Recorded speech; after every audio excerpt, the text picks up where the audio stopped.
الذين اصطفى أما بعد فأعوذ بالله من الشيطان الرجيم بسم الله الرحمن الرحيم الذين يأكلون الربا لا يقومون إلا كما يقوم الذي يتخبطه الشيطان من المس ذلك بأنهم قالوا إنما البيع مثل الربا وأحل الله البيع وحرم الربا فمن جاءه موعظة من ربه فانتهى فله ما سلف وأمره إلى الله ومن عاد فأولئك أصحاب النار هم فيها خالدون সাদাকাল্লাহুল আযীম। আলহামদুলিল্লাহ, আল্লাহ তাআলার মেহেরবানি যে তিনি আমাদেরকে কোরআনের এই মজলিসে বসার তৌফিক দান করেছেন। আলহামদুলিল্লাহ। আজ আমরা সূরাতুল বাকারার 275 নম্বর আয়াতের তেলাওয়াত করলাম। কোরআনের প্রতিটি আয়াত বিশ্বাস করার নাম হচ্ছে ঈমান। কোরআনের আয়াতগুলো যেভাবে তেলাওয়াতের জন্য, এরও আগে কোরআনের এক একটা আয়াত হচ্ছে বিশ্বাসের জন্য। একজন ব্যক্তি কোরআনের সবগুলো আয়াতকে বিশ্বাস করে, কিন্তু বলল যে একটা আয়াত আমি বিশ্বাস করি না, এই ব্যক্তি ঈমানদার না। আরেকজন ব্যক্তি কোরআনের একটা মাত্র বিধান এর উপরে আমল করে, অন্যগুলো বিধানের উপরে সে আমল করে না, এই ব্যক্তি ফাসেক। টেনে টুনে একসময় জান্নাতে যাওয়ার সম্ভাবনা আছে। ঈমানদার ফাসেক। একজন ব্যক্তি কোরআন মাজিদের শুধুমাত্র একটা আয়াত তেলাওয়াত করে আর পুরো কোরআন ধরে ছুঁয়েও দেখে না, সবগুলো আয়াতের উপরে তার বিশ্বাস আছে, এই ব্যক্তিও ঈমানদার, তবে সেও ফাসেকের মতোই।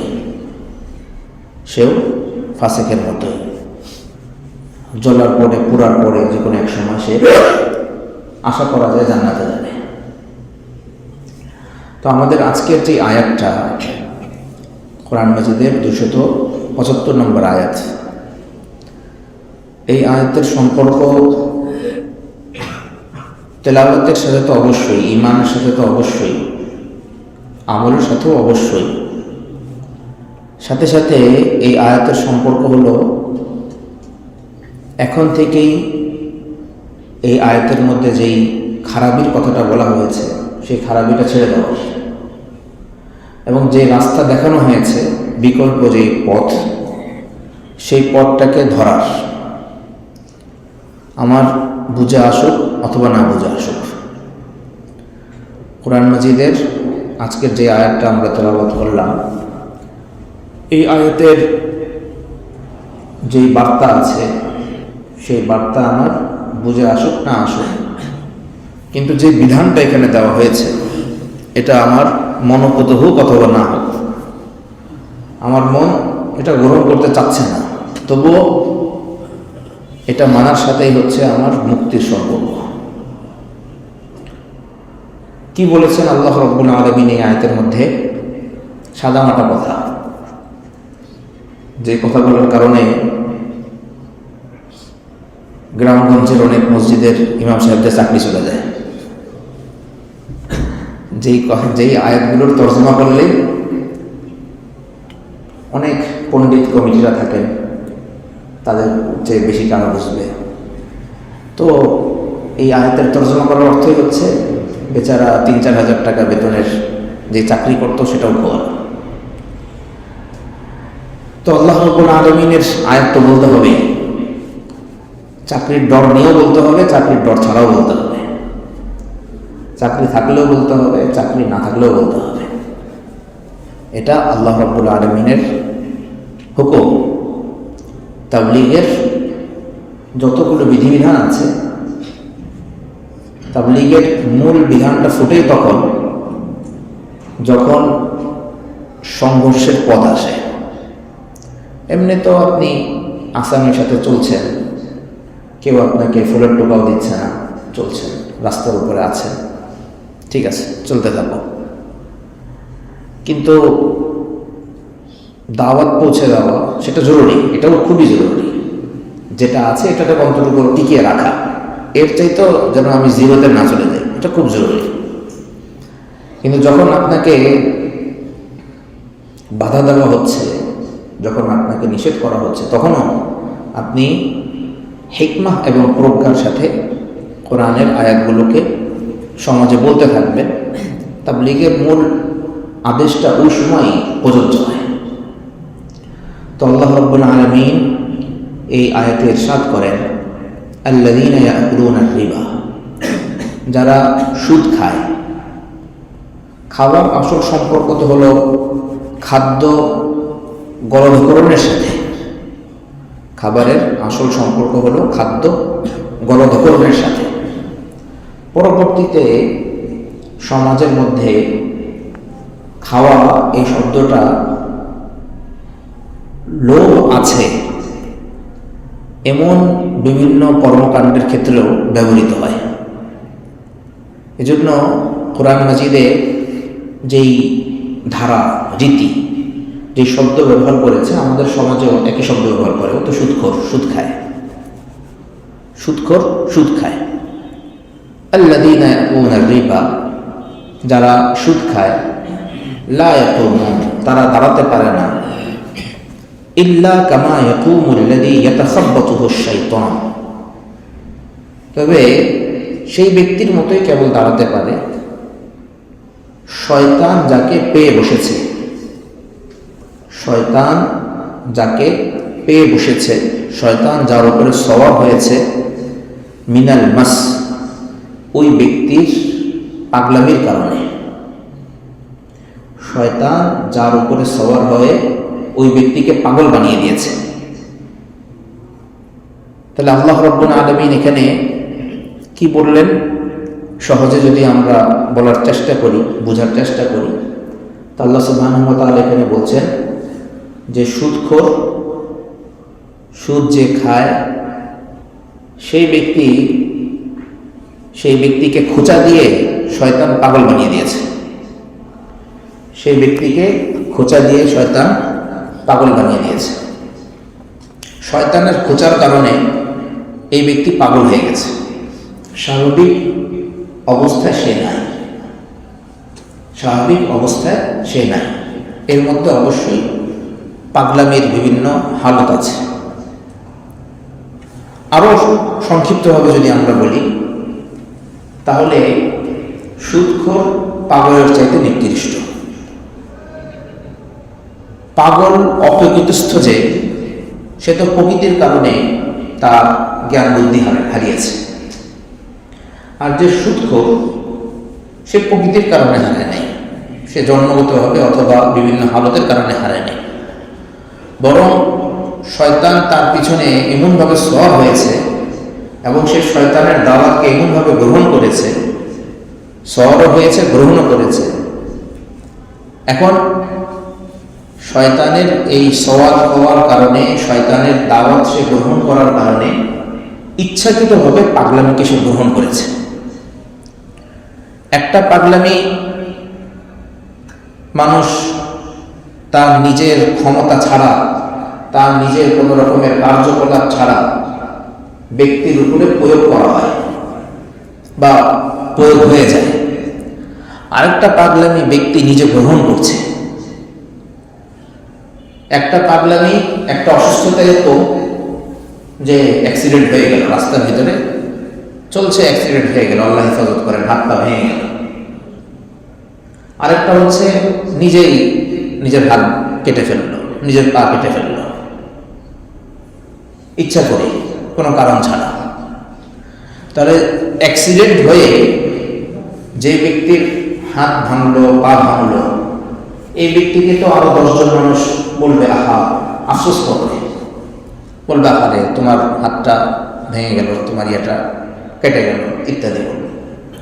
আর অ্যাক্সিডেন্ট ছাড়া যে ব্যক্তি এমনি এমনি নিজের হাত কাটে, যে ব্যক্তি এমনি এমনি নিজের পা ভাঙে, তো এই ব্যক্তিকে কেউ কি, যদি সে সুস্থ হয় তাহলে কেউ কি এসে বলবে, আহা, সমবেদনা প্রকাশ করবে, আরো বলবে কি করছো তুমি, এটা বুঝলাম, হ্যাঁ কি করছো এটা। তো একটা পাগলামি হচ্ছে জন্মগতভাবে পাগল, অথবা পরিস্থিতির কারণে 100 মাসে পাগল হয়ে গেছে, আগে ভালো ছিল পরে পাগল হয়ে গেছে, এটা তো তার নিজের কোনো ক্ষমতা না। আরেকটা হলো নিজেকে নিজে পাগল বানানো। নিজেকে নিজে যারা পাগল বানায়, এই দ্বিতীয় শ্রেণীর ব্যক্তিদেরকে সমাজের কোনো মূল্যায়ন করে না। কিন্তু আফসোসের বিষয় হলো যে যত বড়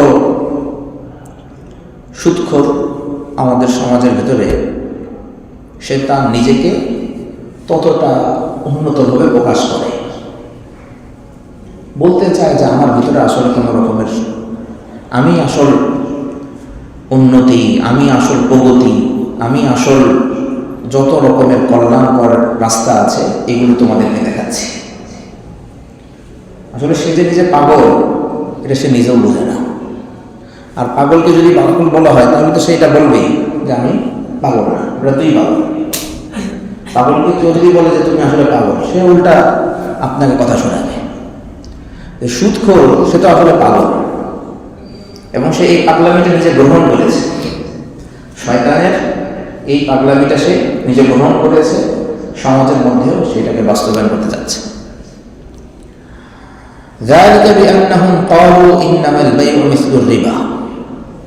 এই যে পাগলামিটা এদের উপরে সওয়ার হইল, পাগলামিটা এদের উপরে সওয়ার হইল, এটা কি কারণে জানো? এই কারণে যে তারা তাচ্ছিল্য করে বলে ব্যবসা বাণিজ্য এটাও তো সুদের মতোই। তাচ্ছিল্য করে বলে যে ব্যবসা বাণিজ্য এটাও তো সুদের মতোই।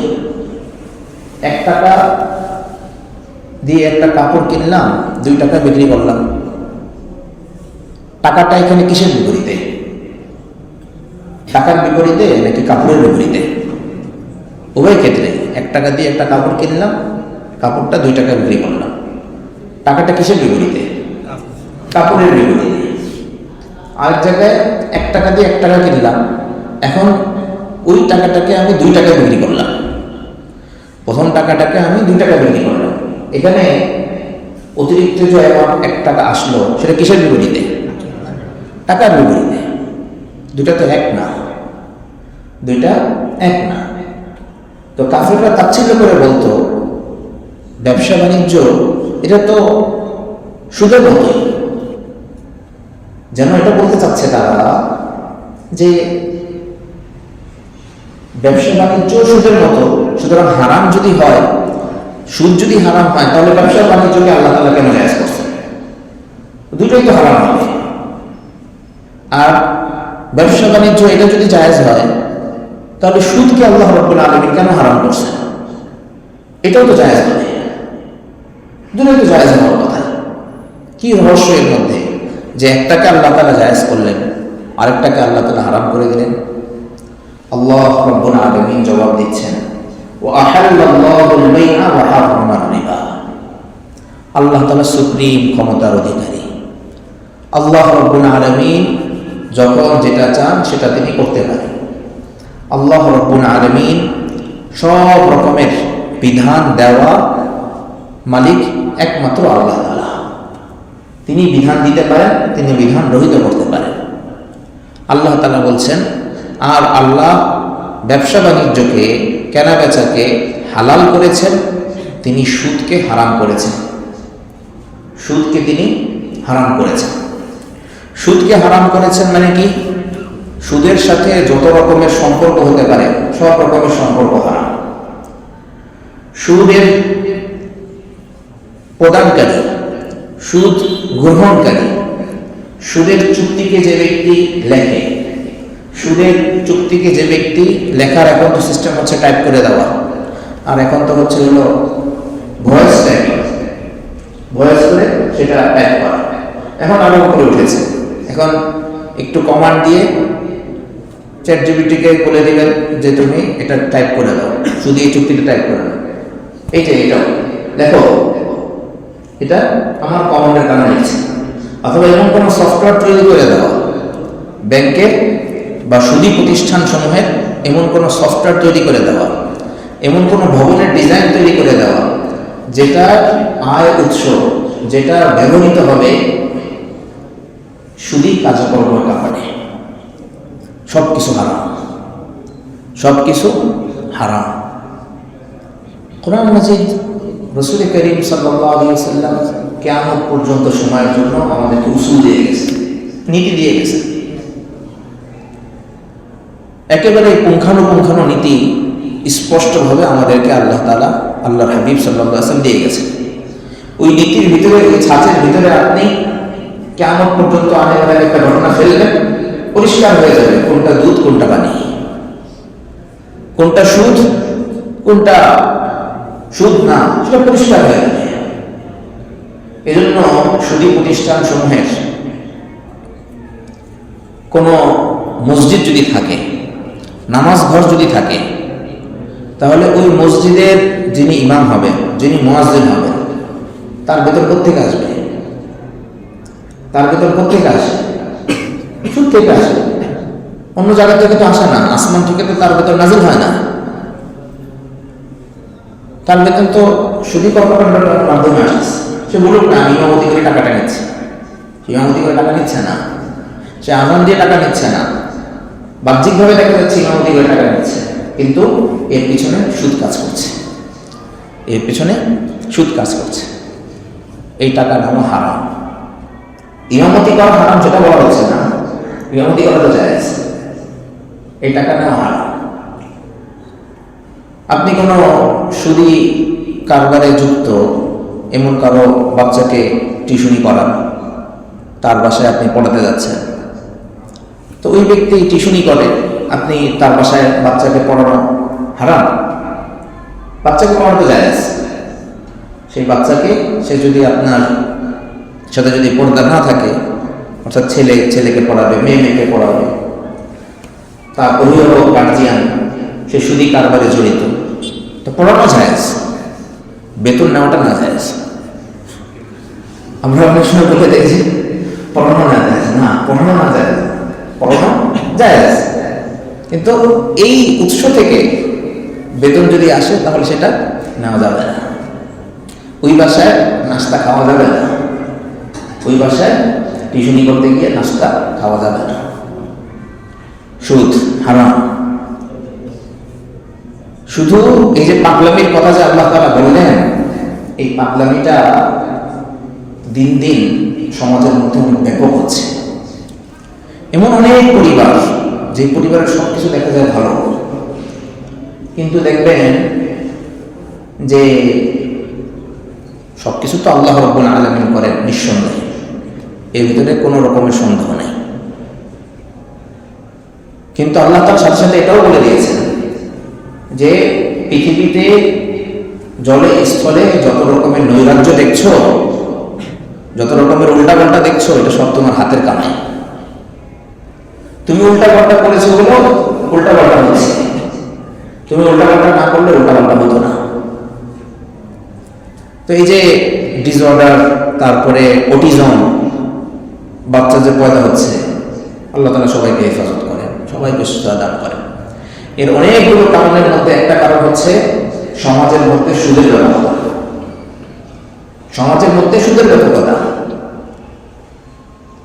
এর অর্থ এই না যে কোনো ব্যক্তিকে আপনি দেখলেন যে তার বাসায় একজন অটিজম বাচ্চা হয়েছে, অপবিত্রস্ত বাচ্চা হয়েছে, তার দিকে আপনি এখন আঙ্গুল তুলে বলবেন তুমি সুদ খাইছো এই জন্য তোমার ঘরে এরকম হয়েছে, না, নাউযুবিল্লাহ মিন যালিক।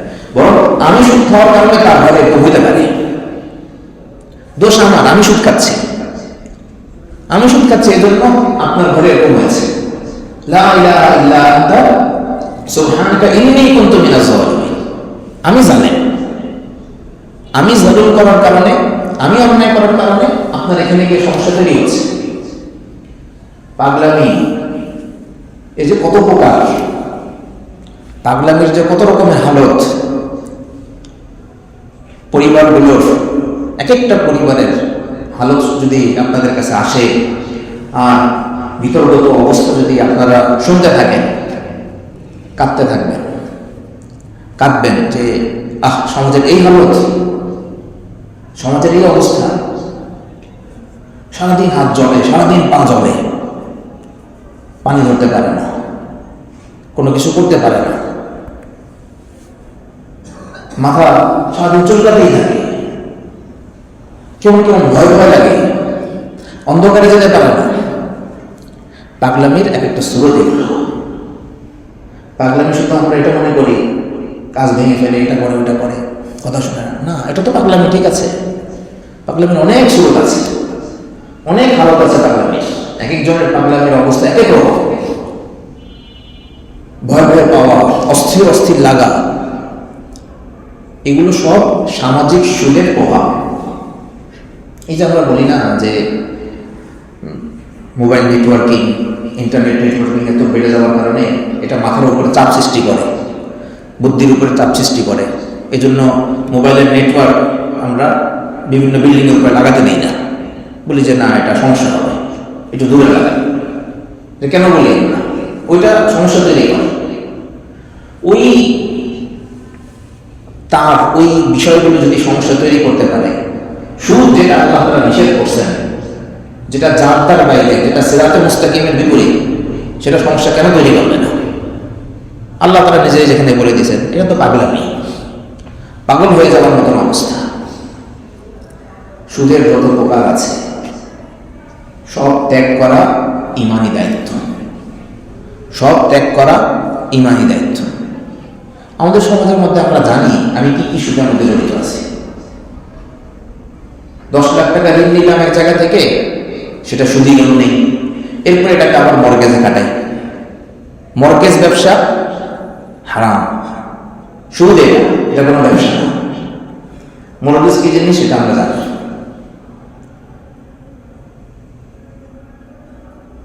তারপরে আমাদের সরকারি চাকরির ক্ষেত্রে এবং আমাদের বিভিন্ন রকমের চাকরির ক্ষেত্রে বীমা ইন্স্যুরেন্সের যেই পদ্ধতি আছে, প্রচলিত পদ্ধতি, এটা হারাম, নাজায়েজ। এই বীমার সিস্টেমের এই দর্শনের অর্থই হচ্ছে আপনার ভিতরে ভয় ঢোকাই দিল, আপনার গাড়িটা ভেঙে যেতে পারে, আপনার গাড়িটা ভেঙে যেতে পারে। 50 বছরের পরে আপনি তো হার্ট অ্যাটাক করতে পারেন।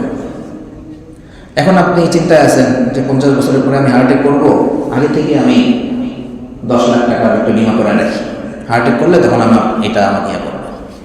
আল্লাহ রাব্বুল আলামিন আপনাকে যে হার্ট দিয়েছেন, যে কলম দিয়েছেন, ওটা 10 লাখ টাকা, ওটাকে 1 কোটি টাকা দেন না স্বাস্থ্য বীমা দিয়ে, ওটার বিকল্প হবে। আগে থেকেই তো মাথায় সেট করে রাখছে যে 50 বছর পরে আমার হার্ট অ্যাটাক হবে, আমি তখন গিয়ে টাকা পাবো, এটা দিয়ে আমি করবো। তা আপনি তো সেই বীমার মাধ্যমে আপনার হার্টটাকে দুর্বল করতেছেন, আগে নিয়ে আসতেছেন, জলদি আয়, জলদি আয়, আমি হার্ট অ্যাটাক হবে আর আমি টাকাটা গ্রহণ করবো, আগে নিচ্ছেন আপনি। তোমার পরিবারের, তুমি যদি বীমা করো, পরিবারের অন্য সদস্য মারা গেলে তোমাকে এত টাকা দিবে। এরপরে বীমা কোম্পানি যে সেও আল্লাহর কাছে দোয়া করবে, আল্লাহ যেন না হয়, আল্লাহ যেন এটা না হয়, আমার চাইতে তার ফিকির বেশি, যেন এটা না হয়। এগুলো হারাম, এগুলোর মধ্যে সুদ, ধোঁকা, জুয়া, এই বিষয়গুলো বিদ্যমান আছে। ঈমানদার ব্যক্তির সব কিছু পরিষ্কার, সে সবসময় আল্লাহর কাছে চাবে, আল্লাহ আমি সুস্থ থাকবো, আল্লাহ তুমি আমার সুস্থতা দান করো। এরপরে যদি পরিস্থিতি চলে আসে, বাস আলহামদুলিল্লাহ, সবর করবো, ধৈর্য ধারণ করবো, তখন যে পরিস্থিতি আসবে সেটা হবে। আপনি যদি বিগত 10 দিনের রোড অ্যাক্সিডেন্টের যে ডাটাগুলো আছে, প্রতিদিন সকালবেলা যদি দেখেন যে রোড অ্যাক্সিডেন্ট কয়টা হয়েছে, ঢাকার থেকে চিটাগাং রোডে মোট কয়টা অ্যাক্সিডেন্ট হয়েছে, মাওয়া রোডে মোট কয়টা অ্যাক্সিডেন্ট হয়েছে, ওই দিন 1 ঘন্টা পর এটা আপনি চেক করেন। যেগুলো আপনি ঘর থেকে মাওয়ার দিকেও যেতে পারবেন না, কক্সবাজারও যেতে পারবেন না, সিলেটও যেতে পারবেন না, প্রতিনিয়ত তো আপনি ওই ডেটার উপরে আপনি আছেন যে এতগুলি অ্যাক্সিডেন্ট হয়েছে, আমি গেলে তো আমিও মরবো। আমাদের বুয়েটের অবস্থায় বলি, অনেকে হয়তো লাভ করবে। করোনার সময় আমাদের এখানে অনেকগুলো ক্যাম্পাস, যেই ক্যাম্পাস সবচেয়ে বেশি তালাবদ্ধ ছিল সেই ক্যাম্পাসের লোকজন সবচেয়ে বেশি মারা গেছে, যেই ক্যাম্পাস সবচেয়ে বেশি খোলা ছিল সেই ক্যাম্পাসের লোকজন সবচেয়ে কম মারা গেছে। ওয়ালাউ কুনতুম ফি বুরুজিন মুশাইয়াদা আইনামা তাকুনু ইউদরিকুমুল মউত, যেখানে তোমরা থাকো মওত তোমাদেরকে ধরবে। সীসা ঢালা প্রাচীরের ভিতরে যদি থাকো মওত তোমাদের আসবে। আমি ওই 1 বছর এটা আলাদা করে করেছি, নোট ডাউন করেছি কোন ক্যাম্পাসে কত মানুষ মারা গেছে। এই যে বন্ধ করে রাখা, মৃত্যু মনে হয় আপনাকে ছুবে না, মৃত্যু মনে হয় আপনাদেরকে স্পর্শ করবে না। সুদ হারাম আল্লাহ তাআলা করেছে, আমি ছেড়ে দিই। এখন ওয়াদা করি যে আমি যদি সুদী কোনো চুক্তির মধ্যে থাকি এখনই তওবা করতেছি, কালকেই আমি এখনই আমি সুদী চুক্তি থেকে তওবা করতেছি, এখনই আমি ছেড়ে দিই। যিনি আপনাকে শৈশবে খাইয়েছেন এখনো তিনি তাকে আপনাকে খাওয়ানোর উপযুক্ততা রাখেন, তিনি রাজ্জাক, এই বিশ্বাস আপনার অন্তরে থাকতে হবে। যিনি আপনাকে আপনার মায়ের পেটে খাবারের ব্যবস্থা করেছেন তিনি এখনো আপনাকে খাওয়াতে পারেন, আপনার সন্তানদেরকে খাওয়াতে পারেন, আপনার পরবর্তী যে পুরুষরা আছে তাদেরকে আল্লাহ রাব্বুল আলামিন খাওয়াতে পারেন। এই বিশ্বাস রাখেন। ওমা মিন দাব্বাতিন ফিল আরদি ইল্লা আলাল্লাহি রিজকুহা, জমিনে বিচরণশীল প্রতিটি প্রাণীর রিজিকের দায়িত্ব আল্লাহ রাব্বুল আলামিন গ্রহণ করেছেন। প্রত্যেকের রিজিকের দায়িত্ব আল্লাহ তাআলা গ্রহণ করেছেন। আমি এত কেন ব্যস্ত হয়ে গেছি? শুধু আমার নিজের না, আমার পরবর্তী প্রজন্ম, এর পরবর্তী প্রজন্ম, এদের সবার জন্য আমার কেন করে যেতে হবে? এত দায়িত্ব কি আল্লাহ তাআলা আমাকে দিয়েছেন? সবার জন্য আমি করে দেবো, তাহলে সে কি করবে? সে তার ভবিষ্যৎ করে দেবে। আপনি আপনারটা নিয়ে আল্লাহ বিল্লাহ করেন না, এবং আপনাকে আল্লাহ তাআলা যতটুকু দায়িত্ব দিয়েছেন অতটুকু আপনি দেখেন, বাস। সন্তান সন্ততি, স্ত্রী প্রয়োজন, বাবা মা, বিলাসিতা, বিয়ে শাদীর মধ্যে অনেক খরচ, 14 গোষ্ঠীকে দাওয়াত দিয়ে খাওয়ানো, এটা তো আল্লাহ তাআলা আপনার উপর আবশ্যক করেন না। এবং সেগুলো করতে গিয়ে আবার এই সুদী লেনদেনে ঢোকা, কত রকমের আযাবের কথা। তো আল্লাহ রাব্বুল আলামিন সুদের আলোচনাটা শুরু করেছেন হলো, সুদ গ্রহণ করলে তুমি পাগল হবা, ডিপিএস করলে তুমি পাগল হবা, সঞ্চয় চুক্তি তুমি করলে তুমি পাগল হবা, তারপরে পোস্ট অফিসে টাকা রাখলে তুমি পাগল হবা, এরকমের লেনদেনের সাথে যুক্ত হলে তুমি পাগল হয়ে যাবে। কেন তুমি পাগলামি ডেকে আনতেছি? কেন পাগলামি ডেকে আনতেছি? এখন তো আমাদেরকে পাগল বানানোর বিভিন্ন আয়োজন, এই 10 টাকা করে রাখা যায়। স্কুল ব্যাংকিং মানে বাচ্চাদেরকে পড়াই না, ওখানে মাত্র 150 দিনও ক্লাস, এদেরও আবার পিএল লাগে। এখন শিশু শ্রেণীতেও পিএল লাগে। এটা তো এতদিন ছিল যারা 3 সপ্তাহ পিএল ইউনিভার্সিটি লেভেলে, এখন শিশু শ্রেণীতেও পিএল লাগে, যাদের পরীক্ষা প্রস্তুতি নিতে হবে। তাহলে তুমি পড়াবে কি? পড়াবে কি তুমি স্কুলের ভিতরে? আবার এর সাথে তো কোচিং আছে, প্রত্যেকটা শিশুর সাথে একটা কোচিং। ওয়ানে না উঠতে উঠতে তার কোচিং এর পিঠ ভর্তি হয়ে যায়। তো সেই স্কুলে কি করতেছে? স্কুলে কেন যাচ্ছে? এরপরে আবার যাওয়ার সময় পলাশি ব্যাংকে 10 টাকা রেখে যাবে। মানে পাগল বানানোর জন্য পূর্ণ প্রস্তুতি চলতেছে। তো আল্লাহ তাআলা সুদ সম্পর্কে আলোচনা শুরুই করছেন। ভালো যদি থাকতে চাও, সুস্থ যদি থাকতে চাও, সুদী কারবার ছাড়া। আমি আমার খুব ঘনিষ্ঠ একজনের কথা জানি। 3 মাস আগে উনি ইসলামী নাম আছে এরকম একটা ব্যাংকে আমি জামাতে ইসলামের ইসলাম ব্যাংকের কথা বলতেছি না, আর সেটা বললেও কোনো যায় আসে না। ইসলামী আপনি যেটা করবেন সেটা পরিপূর্ণরূপে করতে হবে। সেটা যেই নাম দিয়ে আপনি করেন, আপনি ইসলামী নাম দিবেন এরপর ইসলামী করবেন না, এটা ঠিক না, এটা ঠিক পদ্ধতি না। তো খুব ঘনিষ্ঠ একজন ব্যক্তি, তো ইসলামী ব্যাংকের কথা বলছি না, অন্য একটা ব্যাংক যেটা শুরুতেও ইসলামী শব্দটা আছে, ওখানে তার ওয়াইফের নামে একটা ডিপোজিট করেছে 10 লাখ টাকা দিয়ে। ওয়াইফ সুস্থ সবল মানুষ। 3 মাস পরে যখন অতিরিক্ত টাকা উঠানো হলো, অতিরিক্ত টাকা উঠিয়ে এনেছে, 10 লাখ টাকা রেখে দিয়েছে। কত টাকা জানিয়ে দিয়েছে এই হিসাবটা মনে নেই, বলেছিল সে। এরপরে এই ওয়াইফ অসুস্থ। সকালবেলা সে ফজরের সময় ঘুম থেকে উঠে ভয় ভয় লাগে, তার স্বামীকে মসজিদে যেতে দেয় না, ভয় লাগতেছে, মসজিদে দেয় না, ভয় লাগতেছে, কান্নাকাটি করতেছে, খাবার দাবার কোনো কিছু পাঠাইতে পারে না, বিছানায় সারাদিন সে সফর করে। এই দম্পতি বুঝতে পারতেছে না যে প্রত্যেকে এই সমস্যা, বুঝে নেই। দীর্ঘদিন প্রায় 1-1.5 মাস পর্যন্ত না খাবার দাবার পাকাইতে পারে না, কোনো কিছু ভালো লাগে, শুধু অস্থিরতা, শুধু অস্থিরতা। পরিবারের ভিতরে শান্তি নাই, খিটখিট মেজাজ হয়ে গেছে, বাচ্চার সাথে চিল্লায়, বাবা মার সাথে চিল্লায়, সবার সাথে চিল্লায়। 3 মাস আগে সে এরকম ছিল না। যখন পরিপূর্ণ ডেটা তার নেওয়া হলো, পরিপূর্ণ তথ্য যখন নেওয়া হলো, তখন সে বলতেছে যে আমি তো এই কাজগুলো করছি। তো তাকে পরামর্শ দেওয়া হয়েছে যে আপনি অন্য যে সকল লুকিয়ে ইত্যাদি করবেন, অন্য যে সকল ডাক্তার ইত্যাদি দেখাবেন, এর আগে আপনি আপনার ওইটা বন্ধ করেন। অ্যাকাউন্টে যেটা করছিলেন আপনি 10 লাখ টাকা, এটা বন্ধ করেন, 10 লাখ টাকা আপনি উঠে আনেন।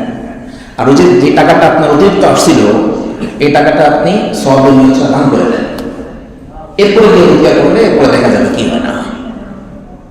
তো আলহামদুলিল্লাহ উনি কথা শুনছেন, উনি কথা শুনছেন, কথা শোনার জন্য প্রস্তুত ছিলেন।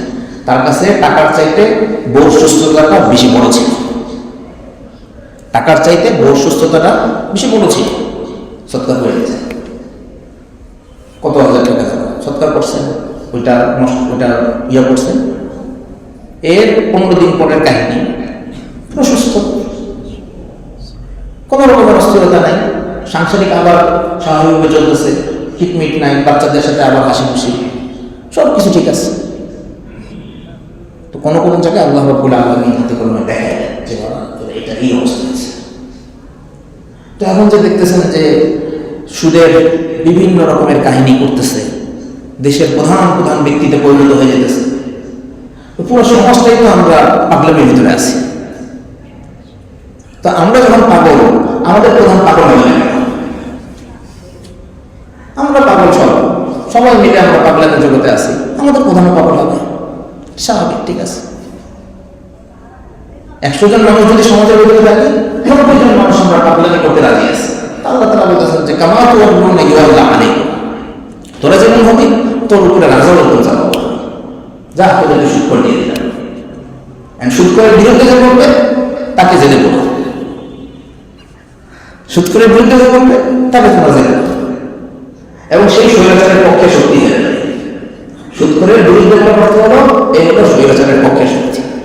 অথচ সুদ করার বিরুদ্ধে যে আগে থেকে করে আসা হচ্ছে, ওইটা দিকে কোনো রকমের ধ্যান নেই, ওদিকে কোনো রকমের ইয়া নেই।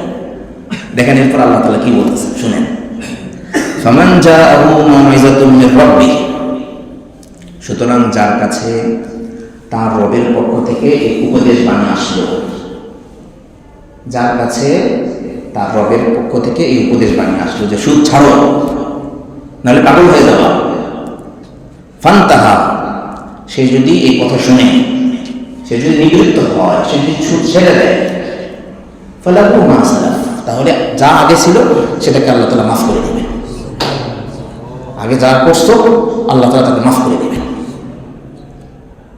রাসূল করিম সাল্লাল্লাহু আলাইহি ওয়াসাল্লাম বিদায় হজের ভাষণের সময় বলছেন, কি বলেছেন, যত রকমের সুদী কারবার ছিল সব আমি আমার পায়ের নিচে পদদলিত করলাম। সর্বপ্রথম আমি আমার চাচা আব্বাসের যত রকমের সুদী কারবার ছিল সেগুলোকে বাতিল ঘোষণা করলাম। আমি আমার পরিবারের অমুকের সাথে যা যে রকমের সুদী কারবার ছিল সবগুলোকে আমি বাতিল সাব্যস্ত করলাম। সুদী কোনো রকমের কারবার চলবে না, সুদী কোনো রকমের কারবার চলবে না। আপনারা অনুরোধ করেন, আমি সুদী কোনো রকমের কারবারের সাথে যুক্ত হব না। সুদী কোনো কারবারের সাথে যুক্ত হলে আপনার জীবনে শান্তি আসবে না, অশান্তিতে ভরে যাবে। আল্লাহ রাব্বুল আলামিন বলছেন, হাদিসে কুদসির মধ্যে আছে, বান্দা তুমি তোমার নিজেকে নিয়ে এত টেনশন করো না, তুমি তোমার নিজেকে নিয়ে এত টেনশন করো না, টেনশনের দায়িত্বটা আমার হাতে ছেড়ে দাও। আমি তোমার অন্তরকে ধনাত্মতা এবং সচ্ছলতা দিয়ে ভরে দেব। তুমি তোমার নিজেকে নিয়ে অনেক বেশি ব্যস্ত থাকবা, তোমার অন্তরকে আমি সংকীর্ণতা দিয়ে ভরে দেব। কোনটা চাই না? প্রথমটা না দ্বিতীয়টা? প্রথমটা চাই সবাই। আমার অন্তরটাকে আমি বড় বানাতে চাই, তাহলে সুদ ছাড়তে হবে। নিজের চিন্তা আমার চাইতে আল্লাহ তাআলার কাছে বেশি দিই। আল্লাহকে বলি, আল্লাহ আমার এই হাজত তুমি পূরণ করে দাও, হালাল ভাবে তুমি আমার এই হাজত পূরণ করে দাও। আল্লাহ রাব্বুল আলামিন অবশ্যই হালাল ভাবে আপনার হাজতগুলো পূরণ করবেন। ওয়া আমরুহু ইলাল্লাহ, এই ব্যক্তির বিষয় যে সুদী সমস্ত কারবার ছাড়বে, সুদী লেনদেন ছাড়বে, এর সমস্ত বিষয় আল্লাহর হাতে ন্যস্ত। ওয়ামান আদা ফাউলাইকা আসহাবুন নার, আর যে ব্যক্তি ফেরত আসে, যে ব্যক্তি ফেরত আসবে, আমার সুদী কারবার করবে। আজকে তো তাফসিরে থাকা অবস্থায় নিয়ত করলাম আমি যে সুদী কোনো কারবার করবো না। উঠে যাওয়ার পরে আমার চিন্তা আসলে পোলাপানরে কলেজে ভর্তি করাইছি, সেমিস্টারের টাকা 6 মাস পর পর এত টাকা করে দিতে হয়, সুদী টাকা যদি না নিই তাহলে বাচ্চারা পড়ানো কেমনে? তো সুদখোর তো আপনি নিজেও হয়েছেন, আপনার বাচ্চাদের সুদখোর বানানোর জন্য আপনি ইউনিভার্সিটি দিয়েছেন। সেমিস্টারের টাকা যদি আপনার সুদী টাকা দিয়ে পরিশোধ করতে হয়, তাহলে আপনি আপনার বাচ্চাকে শিক্ষিত বানাতে চান না, আপনি আপনার বাচ্চাকে সুদখোর বানাতে চান। সুদখোর বানাতে চান দেখেই আপনি সুদী টাকা দিয়ে এটা করতেছেন। এই শিক্ষা দিয়ে কোনো কিছুই হয় না সমাজে। এই শিক্ষা দিয়ে, এই শিক্ষার কারণে রডের পরিবর্তে বাস দেয়, এই শিক্ষাটার কারণে। সুদ দিয়ে আপনি শিখাইছেন, এটা তো শিক্ষা যেতে পারে না। আপনার সামর্থ্য যতটুকু আছে আপনি ততটুকু শিখান, ততটুকু শিখান আপনি। এরপরে সে ছোটখাটো যেটা করবে আল্লাহ তাআলা এটার মধ্যে বরকত দিবেন, আল্লাহ তাআলা এটার মধ্যে বরকত দিবেন। তা না, বাচ্চাকে আমার পড়াতে হবে, আমার এটা করতে হবে, আমার সুদ চাই, সুদ চাই, আল্লাহ তাআলা বলছেন তোকে আমি এটার মধ্যে ঢুকাবো, এমনভাবে ঢুকাবো বেরোতে পারবি না। আর সুদের পরিবর্তে বললে বাস ক্ষিপ্ত হয়ে যাবো। ওয়ামান আদা ফাউলাইকা আসহাবুন নার, যে ব্যক্তি আবার ফেরত আসবে, সুদ ছেড়ে আবার যদি সে সুদের কাছে ফেরত আসে, এরাই হলো আসল জাহান্নামী, এরাই হলো আসল জাহান্নামী। হুম ফিহা খালিদুন, এরা জাহান্নামের মধ্যে স্থায়ীভাবে থাকবে, জাহান্নাম থেকে এদেরকে বের করা হবে না। আল্লাহ রাব্বুল আলামিন সুদ থেকে আমাদেরকে তওবা করার তৌফিক দান করেন। সুদ যেই প্রকারেই থাকুক আল্লাহ তাআলা আমাদেরকে ছেড়ে দেওয়ার তৌফিক দান করেন। সুদ কোনটা কোনটা সুদ অনেকগুলোই আমরা জানি, অনেকগুলোই আমরা জানি। আমরা উলামায়ে কেরামের কাছ থেকে আমাদের ব্যবসা, আমাদের চাকরি বাকরি এই বিষয়টা উপস্থাপন করব, বলবো যে আমাদের এটা ঠিক আছে কিনা, এটা আমাদের সুদী কোনো কিছু আছে কিনা। নির্ভরযোগ্য আলেম যদি আপনাকে বলেন হ্যাঁ এটা হলো সুদী, তাহলে আপনি তওবা করেন। হালালের মধ্যে ইনশাআল্লাহ আল্লাহ তাআলা আপনাকে অনেক বরকত দান করবেন। যে কথাগুলো বলা হলো, শোনা হলো, এর যাবতীয় ভুল ত্রুটি মাফ করে দিয়ে আল্লাহ তাআলা আমাদেরকে আমলের তৌফিক দান করেন। আল্লাহ তাআলা সুদ থেকে আমাদেরকে পরিত্রাণ দান করেন, অর্থনীতির এই ক্যান্সার থেকে আল্লাহ তাআলা আমাদেরকে মুক্তি দান করেন। আমিন। ওয়া আখিরু দাওয়ানা আলহামদুলিল্লাহি রাব্বিল আলামিন। সুবহানাল্লাহি ওয়া বিহামদিহি, সুবহানাল্লাহি ওয়া বিহামদিহি, আশহাদু আল্লা ইলাহা ইল্লা আনতা, আস্তাগফিরুকা।